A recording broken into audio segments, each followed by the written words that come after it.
My guest today is Emily Brady. So, Emily is creative content lead at Sweetfish, where she supports LinkedIn evangelists with personal branding, creates content for Sweetfish's LinkedIn campaigns, and makes humorous videos for TikTok.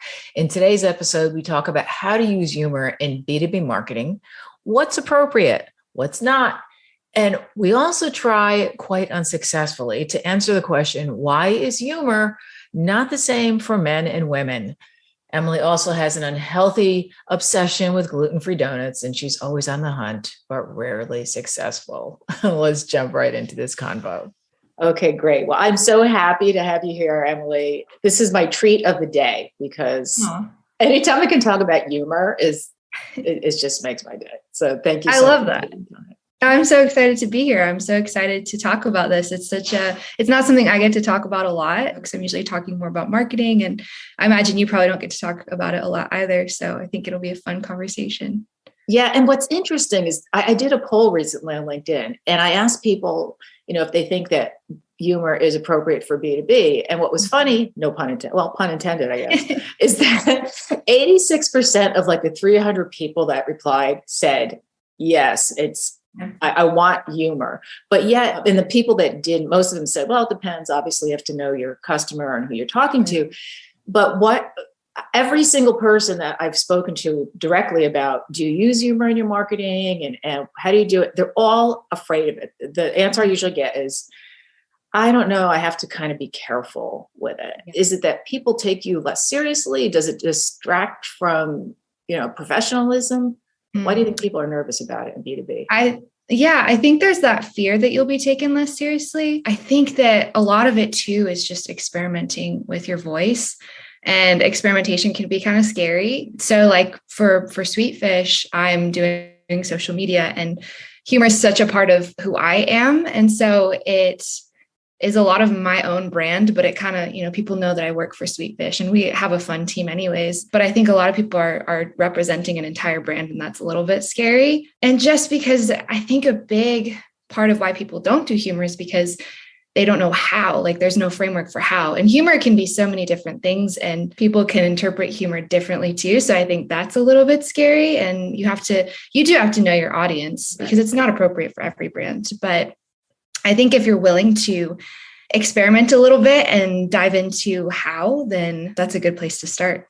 It can work. Yeah. And I think one of the things I remember years ago talking to somebody about, like, when you start a new job, you should never start with humor out of the gate. Like if people don't know you, and I think it's the same thing. If people don't know your brand, maybe they aren't sure how to take you if you use it right up front. Right. I also think you shouldn't just exclusively use humor, right? No one's going to take you seriously if all of your content is jokes. Like, you have to have the expertise paired with the humor, and primarily expertise with just a little bit of funny underneath. So I think that's a great point, is that if you come out the gate strong with you're only going for comedy, then people aren't going to know exactly what you're getting at, right? So you have to have that expertise supported by humor.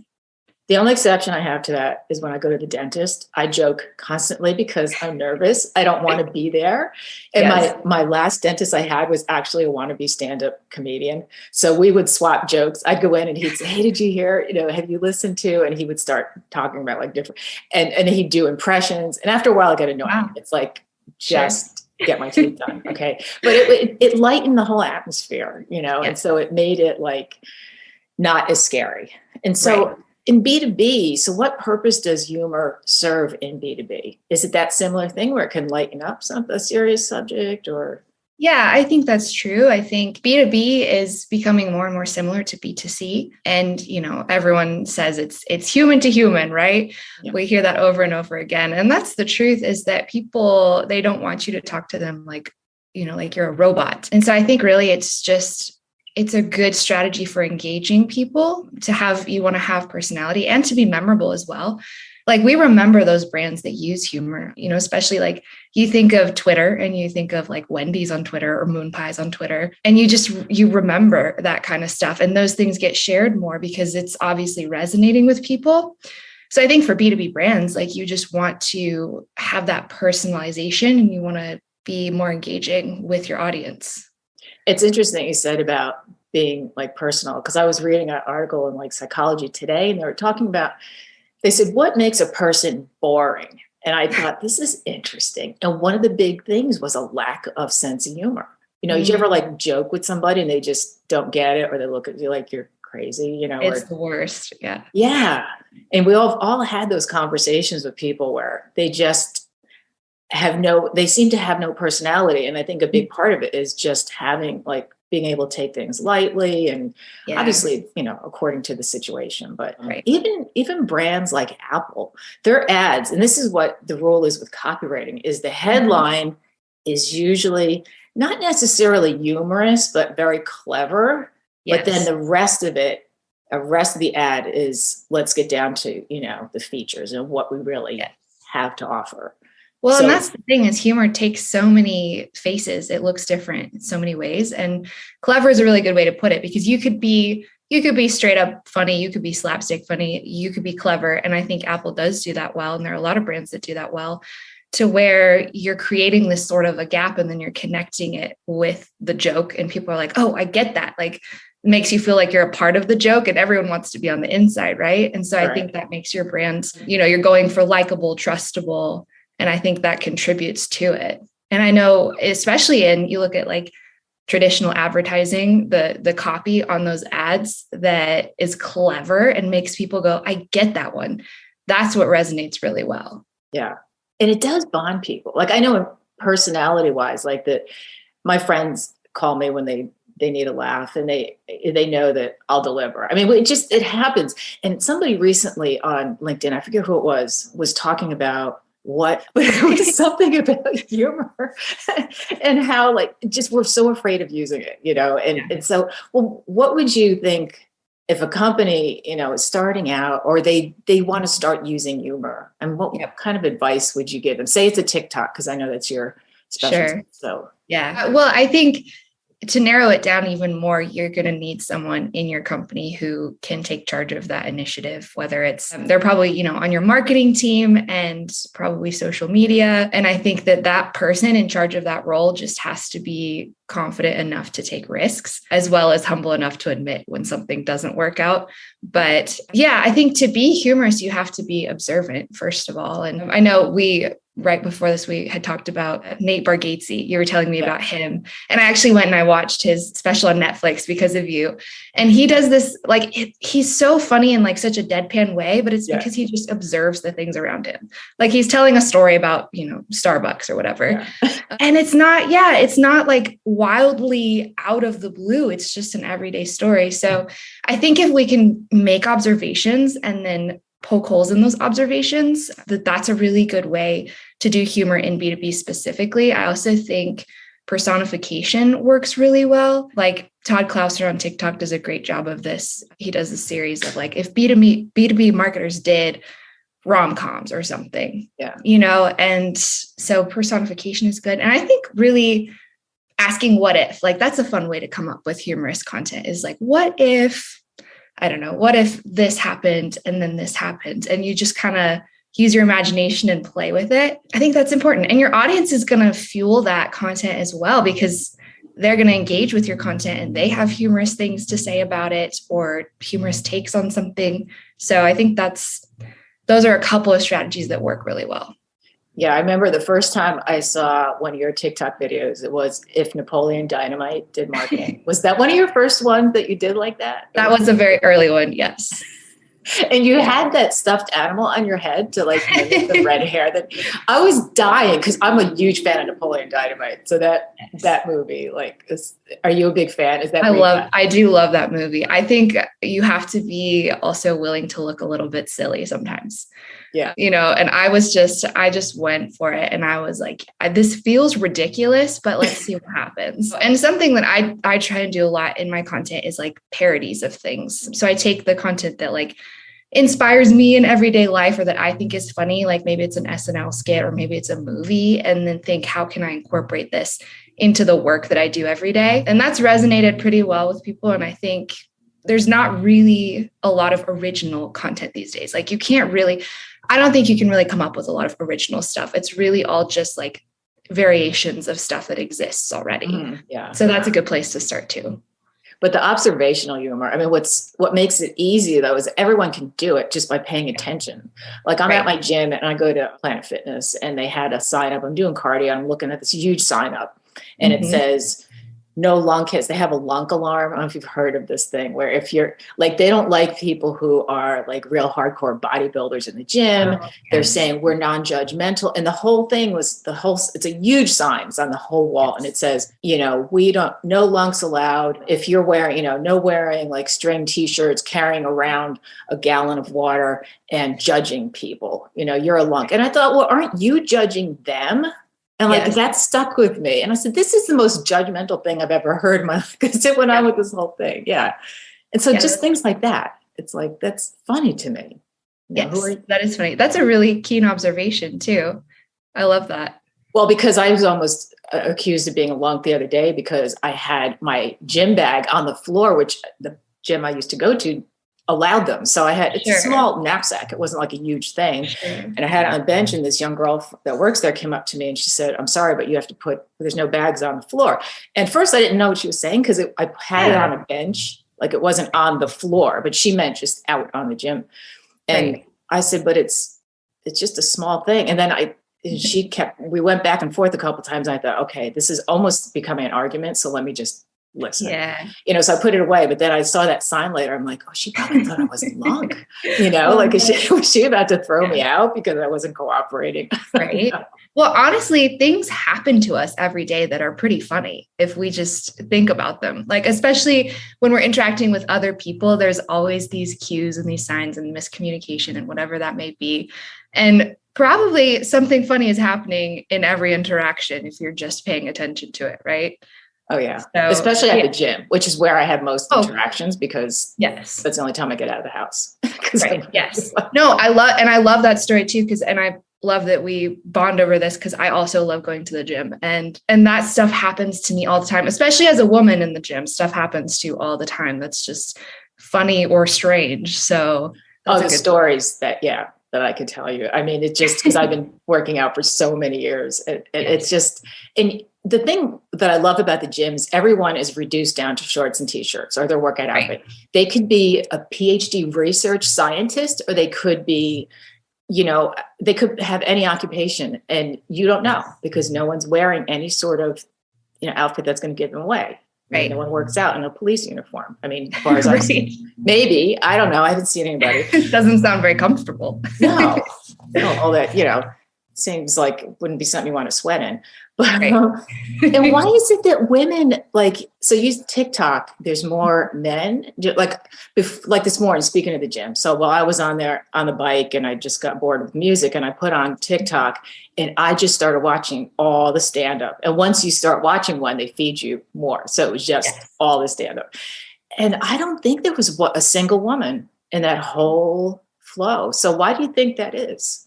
Yeah, this is something I've been thinking about a lot. I don't know if I have an answer exactly, but I have some theories. And I think, especially in B2B, as far as humorous women in B2B goes, the pool is very small. And I think it's because we already have to struggle with being taken seriously, and so when we start doing humor and we start doing goofy content, maybe I think that just we're afraid that will affect our image, or it actually does. Whereas men have a little more leeway and they can say something funny, do something funny as far as content goes, and they get laughs out of it. And we might do it and people think that we're silly. Right. That's a great point. Yeah. Yeah. And so even I like to do a lot of content that's self-deprecating. So, and I find that when women do that, I think people don't respond the way you want them to. They don't think it's funny. They respond more like, oh, it's okay. I still think you're great. I think you're cool. And I'm not looking for compliments. I'm trying to make funny content. Whereas when guys do it, sometimes it can be more like people just think it's hilarious. Yeah. So I think there are just different dynamics there when it comes to women making funny content. And it's interesting when you say that. So one of the things that the comedian you mentioned, Nate Bargatze, he talks about when he meets somebody, he tells them up front, he goes, I'm a pretty dumb guy. And they always say, no, don't say that. He goes, well, I'm warning you because we're about to get into a conversation and I just want, give you a heads up. I'm thinking to myself, if a woman said that, it would be perceived differently. Yes. It's Yeah. funny. Yeah. It is And interesting. there's some famous comedian, I think it was, her last name is Cummings. She's a famous comedian. Anyway, she was saying how she gets men coming up to her all the time and they just say, I just don't think women are funny. And she says, I just go, okay. She goes, what do they expect me to say? Right. But it's a double standard. I never thought of it. So now I'm annoyed about it. So thanks for You're telling me I've been trying to do some collaborations on TikTok with B2B marketers. And I had a video the other day it was mean tweets, and it was a handful of men in the B2B space, and they're all hilarious. I love all of them. I saw that. Yeah. And I couldn't think of any women to add into the mix, just because I don't know if I'm not seeing their content or they're not there. Something I see on TikTok is a lot of women are creating more of the like trending audio videos, and they're lip syncing instead of coming up with skits and sketches. And I don't know if maybe it's because we're not in an environment that encourages that, or even when you're making text only posts on LinkedIn, I think a lot of women are more serious there because we want to be taken seriously, even if we're creating funny content, right? So it's a little bit tough to get in there. And a lot of the content I do I've been experimenting with like roasting people. So like I do it between two houseplants, which is supposed to be like between two ferns.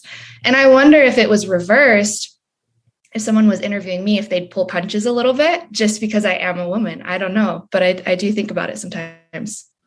I think we need to do more research on this subject. Yes. We'll go out like man on the street sort of thing. Excuse me. Do you think?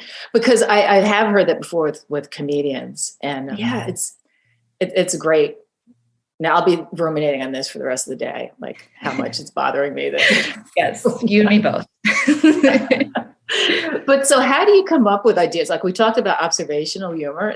Do you have like a system for finding ideas or strategy? Yeah, like I said before, a lot of it is parody like the Between Two Houseplants. I was doing a lot of impersonation videos, like you had said earlier about. In the Batman one, I saw the Batman. Right. What if Batman was a marketer? Just because I think that stuff is funny. I wasn't a theater kid, but I should have been a theater kid, right? Like, I just think it's fun to do that stuff. And I think for anyone starting out building their personal brand and they want to be funny, I think that you should really just test out the things that you think are funny, because odds are someone else does too. And it's a lot easier to start that way than to start with, what do people think is funny? What do they think is funny that I can do? Just start with, what do I think is funny, and see who else enjoys it. That's been my approach. And some people probably think it's silly, but then I also have an audience that thinks it's funny. That's the best tip I can give someone just starting out. Yeah, I like that.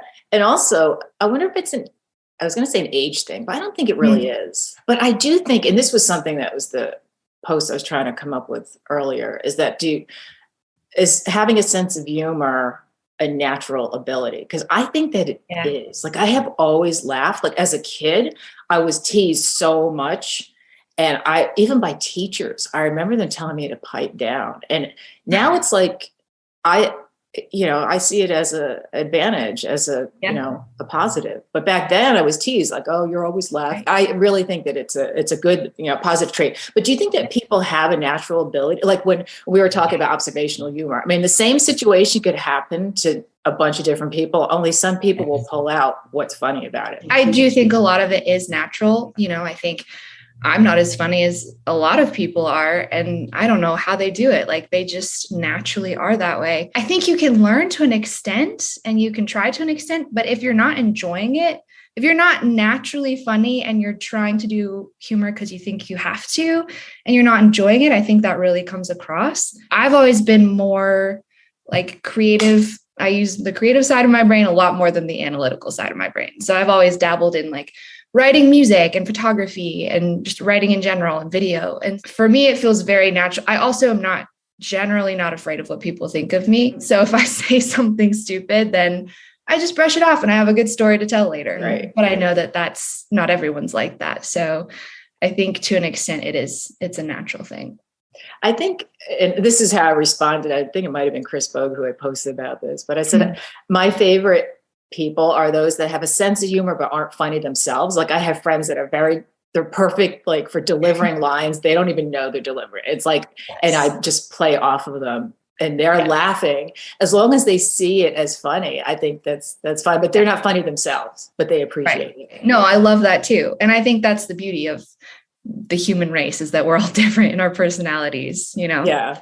So That's I'm not saying anyone has to be funny. Like if you are an analytical thinker, like I want to work with you because I need you to come up with like to complement my weaknesses, right? But I think, play to your strengths is definitely worth noting here. And I think it's kind of how we started the conversation, that people, they may not take you seriously if you're too funny. Like people who joke all the time, my thought is, what are you hiding?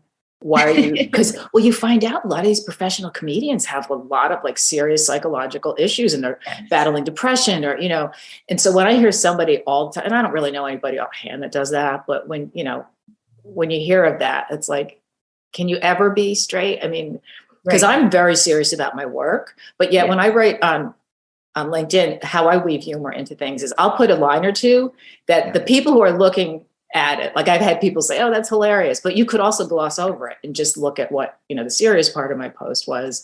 So that's how I kind of do it, because I am serious about my work and I don't want people to think that I'm not, but yet I just can't be straight for a long time before I gotta start joking around. But it's just life is just so short, and it's so hard, especially lately. It's like, and I think about, like in horror movies, even like you think about The Shining. I once read this, how horror movies need that. They need to have a little bit of humor or comedy in there somewhere, like that Here's Johnny scene where he's, breaking through the door. I mean, that's a horror movie, but yet there's a little comic relief. And I think with life, we kind of need that too. No, I absolutely agree. And I think it goes back to what we were saying earlier, is that as a brand, what you're selling is your expertise, but you're just polishing it with personality, right? So I think that if someone is only posting humorous content, it makes me think, well, what is the purpose of this? Or what do you want us to get out of this? Like, I maybe laughed a little bit, but I don't know what you're going to do for me. And I think that you execute on this so well, because you do have such deep expertise and you post it on LinkedIn in a way that's helpful to your audience, but then you also add those lines that are funny. So it makes me think she's smart and she's likable, right? So that's the formula right there. I love that. It takes a little bit, like when I'm writing, sometimes I'll just write something out and out, just straight serious. And I'll pull back from it and say, this isn't really my personality. And then I'll go back in and I'll add something, or I'll tweak it in a way. I used to strive to do public speaking years ago before I became a writer. That's what I thought I wanted to do. And I didn't add humor into anything until someone said, why don't you add like your personality? And as soon as I did that, it started becoming easier and I started getting better responses. Same thing with writing. You can just write something super serious, but when you put a little bit of humor in there, it just makes it easier to digest, sort of. Yes. Yeah. Well, the point of adding humor to your content is not to hack the system, right? It's not like, oh, everyone wants humor, so let me just put humor in there. The point is to resonate with people and be engaging with people, to be knowable as a brand and likable as a brand. So your expertise is going to be your credibility, but your humor is going to be your personality. And maybe your brand doesn't want to have a funny personality, and that's fine. But I think what you're saying is spot on, that you can have both. Yeah, I'm thinking like people have responded when I asked about the sense of humor, using humor in marketing. When is it not appropriate? And people are like, well, if you're selling, caskets. I mean, well, yeah, duh. I mean, you have to use your common sense too, because you hear about these people who pass away and they're like, do not cry at my funeral, make it a party. So maybe even then you could do something, who knows, but it's about knowing your audience. Yes. Yeah. Even like as an example, those impersonation videos, we'll take that for an example. When I was doing whichever one it was, if Batman was a marketer, the script itself was to teach people about marketing or to talk about marketing subjects, but the execution of it was an impersonation. I think that is a good way to like get attention, stop the scroll. People are like, this is interesting. Why does she look like Batman? And then you can learn something from it. That's my hope anyways. Like that would be the goal for me, not just to create silly content. Now, how long does it take you for something like a video like that? So you record all the Batman scenes, I would imagine, at once, and then all of your scenes. So how long does it take you to do something like that? Those ones take me So it takes me a while to get into costume and then to record and then to edit afterwards. So those usually take me around 2 to 3 hours.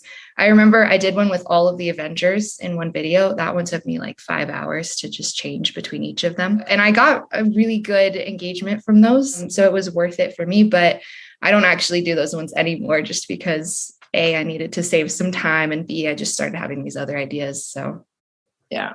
Because every time I see something like that, I think that has got to take so much time, and it does. Yes. So yeah, 2 to 3 hours isn't too bad, but depends on how often you're doing them. Because TikTok, like how often are you creating videos? Is it every day?